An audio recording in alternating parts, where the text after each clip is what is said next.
નવસારીના વાસંદા તાલુકાના પ્રતાપનગરના સામાન્ય પરિવાર સાથે સંકળાયેલા અને ખેતી કામ કરતા સરોજબેન પટેલ માટે આ વખતે સ્વાતંત્ર્ય પર્વ ખાસ બની રહ્યો છે।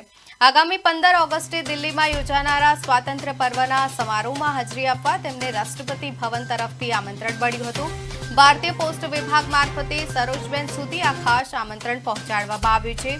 તેઓ દિલ્હી ખાતે રાષ્ટ્રપતિ ભવનમાં રાષ્ટ્રપતિ દ્રૌપદી મુર્મુ સાથે મુલાકાત કરશે। આમંત્રણ સાથે આદિવાસી સંસ્કૃતિને ઉજાગર કરતી ભેટ પણ આપવામાં આવી છે।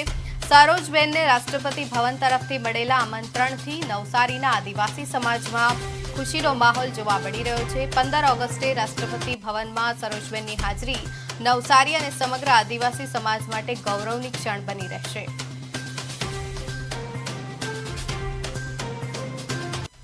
ભારતના રાષ્ટ્રપતિ તરફથી આમંત્રણ મળ્યું છે, જે ખૂબ જ ગૌરવ અને સન્માનની વાત છે, કારણ કે હું નવસારી જિલ્લાના પ્રતાપનગરના નકડા ગામમાં રહું છું અને મને 15મી ઓગસ્ટના રોજ સરકાર દ્વારા આમંત્રણ પાઠવવા બદલ દિલથી આભાર માનું છું। ભારત